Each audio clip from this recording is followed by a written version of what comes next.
D'accord, merci beaucoup camarades et bonjour à tous.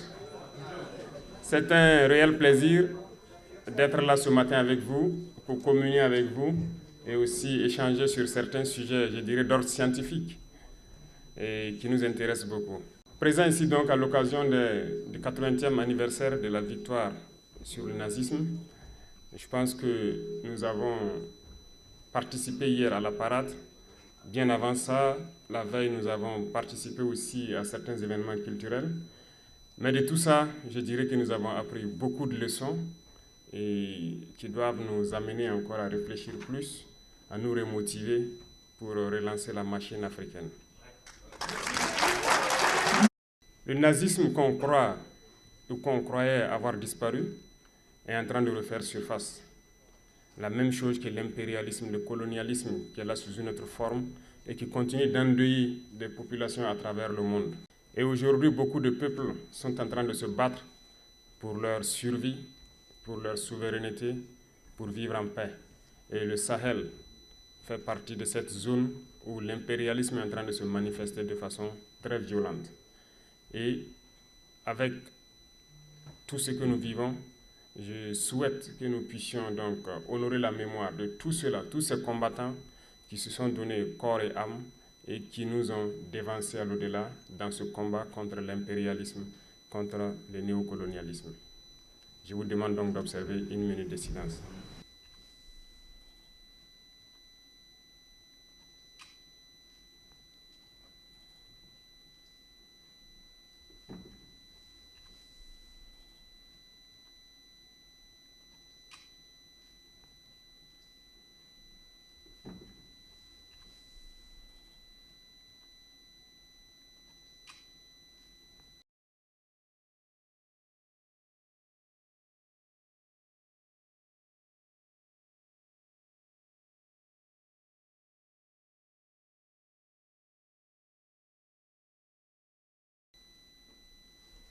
Je vous remercie.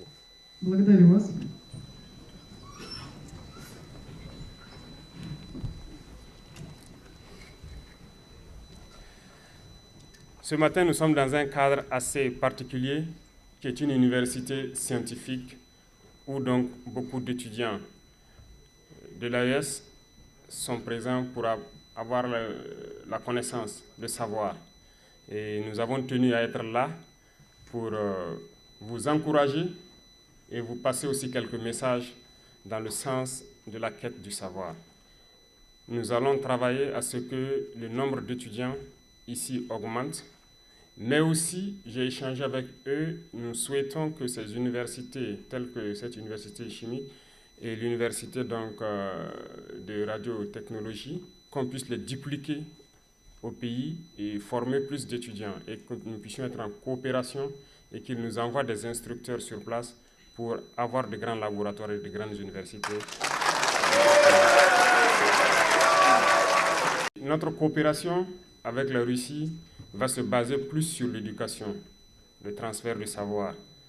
Ce ne sera pas une coopération où nous serons là à demander de l'aide, à demander à ce qu'on nous accompagne sur le volet financier, sur le volet économique, et ainsi de suite. Nous ne sommes pas là pour ça.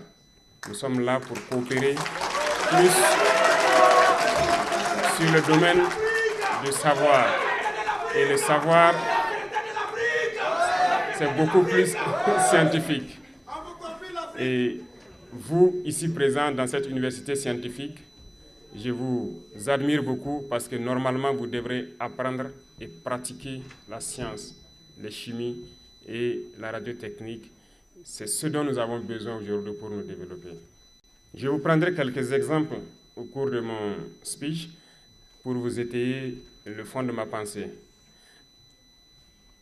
Ici, nous sommes à l'université de Mendeleïev. Tout le monde a étudié Mendeleïev pour ceux qui ont fait des séries scientifiques. Et je vais vous donner une petite anecdote. Au cours de mon cursus scolaire, il y a des gens qui n'aiment pas certaines choses et qui n'arrivent pas à apprendre certaines choses.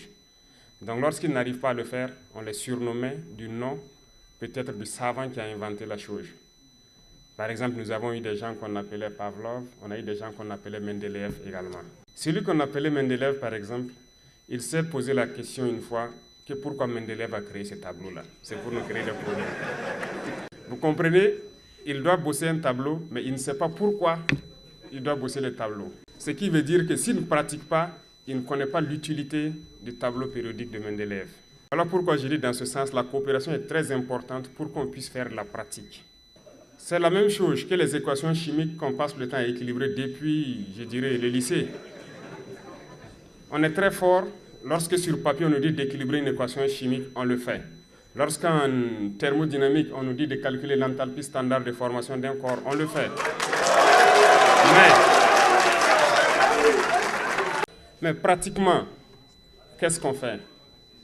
Est-ce qu'un jour, on m'a jamais pris, par exemple, illustrer un noyau, par exemple de l'hydrogène, me dire que si on retire un électron, qu'est-ce que ça donne? Ou quand on ajoute un électron, qu'est-ce que ça donne?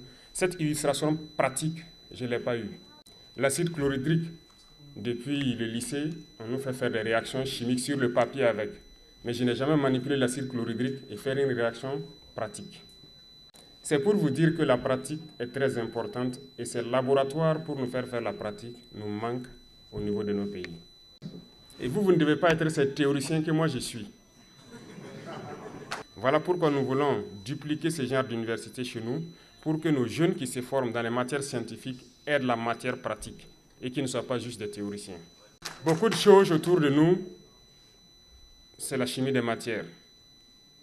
Et le monde a commencé même par ça. Ce tableau que Mendeleev a créé, je me dis que toute la science s'est basée sur ça. Mais c'est la pratique qui vous permet de pouvoir quitter cet état de théoricien et de créer quelque chose de palpable qui puisse être utile à la société. Et ça contribue beaucoup à l'économie de nos pays. Sans que vous ne le sachiez, je vous donne quelques exemples. Vous voyez, on importe beaucoup de fer, par exemple, de partout dans le monde, et ce qu'on appelle le fer galvanisé. Et vous savez très bien, vous chimistes ici, que ce n'est qu'une réaction d'électrolyse. Comment on ne peut pas le faire sur place chez nous? Il faut le payer, le fer galvanisé en Chine ou en Europe, un peu partout dans le monde. Par exemple, nous sommes en guerre. Nous payons de l'équipement, nous payons des munitions, des armes et tout. Et quand je vous prends les munitions, les explosifs et tout, le Mali produit le coton, le Burkina en produit, le Niger en produit. Mais vous savez bien que c'est la cellulose du coton qu'on transforme pour faire la poudre et les explosifs. Pourquoi on ne réussit pas à le faire? Parce que la chimie pratique, nous ne l'avons pas. Même pour le blindage des engins. Hier, j'ai vu sur la place rouge beaucoup d'engins défiler, des T-34 jusqu'aux engins modernes. Les blindages ont évolué. Qu'est-ce que c'est que le blindage? C'est un modèle d'acier et c'est par la chimie que les gens ont pu comprendre qu'en ajoutant tel dosage de carbone au fer et ainsi de suite, qu'on peut créer un acier particulier. C'est de la pratique. Les équations chimiques, on sait le faire. On sait bien que si on ajoute tel dosage de carbone au fer, ça nous donne de l'acier, ainsi de suite. Mais pratiquement, est-ce qu'on arrive à créer le blindage? Pourtant, on est en guerre. Et c'est la chimie qui nous permet de le faire aussi. Dans la même lancée, vous voyez tous les types de missiles que la Fédération de Russie peut développer. Et le dernier en date, c'est Oreshnik, qui fait trembler le monde entier. Qui n'aimerait pas l'avoir? Mais rien que le carburant de tout ce qui est missile, c'est de la chimie. Est-ce qu'on arrive à connaître, nous, pratiquement créer ce carburant et essayer de créer un moteur pour faire propulser une fusée ou un missile? Il y a tellement d'exemples qu'on ne peut pas finir de citer, mais c'est pour vous dire que vous avez la chance d'être ici, je dirais, à l'origine de la chimie et des mathématiques. Parce qu'en Russie, il y a eu des savants dans ces domaines, que ce soit la physique, la chimie, les mathématiques. Mais comme le représentant le disait, l'histoire a été tronquée et on nous fait comprendre que les Russes ne sont pas forts dans certains domaines. Ce sont les autres qui ont écrit l'histoire qui se disent forts dans tout. Mais je pense qu'aujourd'hui, l'histoire nous montre que tout est faux. Il y a bien des savants. L'origine, c'est ici. La preuve, Mendeleev qui a créé ce tableau qui résume la matière est russe. Profitez donc, apprendre de manière pratique pour que ça serve à nos pays.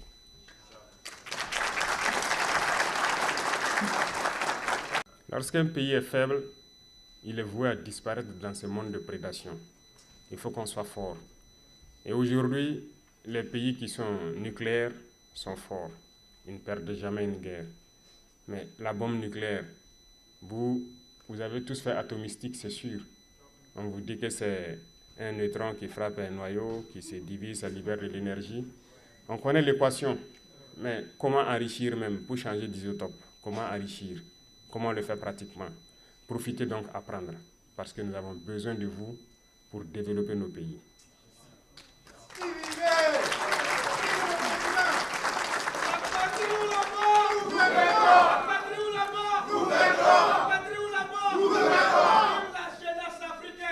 Nous avons des jeunes talents au pays, des inventeurs, des savants aussi, qui arrivent à créer certaines choses, mais il leur manque souvent la connaissance mathématique pour améliorer et mettre à jour et pouvoir avoir une formule unique pour ce qu'ils font.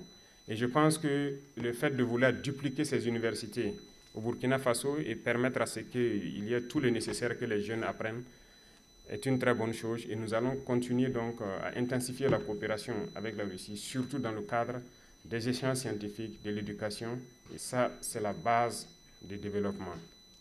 Et maintenant, peut-être, j'irai vous donner quelques conseils qui doivent vous guider ici.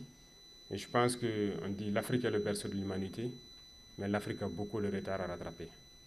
Ce n'est pas impossible, c'est bien possible. Vous vivez ici, vous voyez comme moi tout ce que vous voyez. Et c'est bien possible chez nous aussi.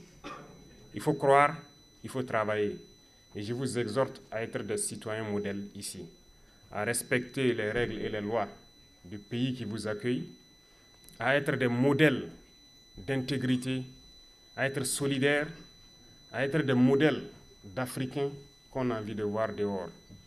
La discipline et l'ordre que vous voyez ici, vous devez pouvoir montrer plus. Donc, soyez solidaires, apprenez bien et l'essentiel. Nous avons besoin de vous et nous espérons que très bientôt, vous viendrez donc créer ce dont nous rêvons pour les autres générations et apprendre à ces générations ce que vous avez appris pour qu'ils soient meilleurs que vous. Tout le monde souhaite que les générations à venir soient meilleures que nous. Et je compte sur vous pour que vous puissiez apprendre et venir transmettre le savoir.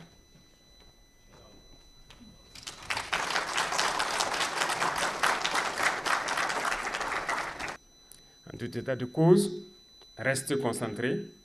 L'impérialisme continue ses actions, mais le diviser pour régner ne doit pas marcher avec nous encore. Vous devrez avoir tout compris. Restez concentrés, le combat continue. Et le combat continuera toujours jusqu'à la victoire finale. Et que nous allons célébrer un jour. La patrie ou la mort.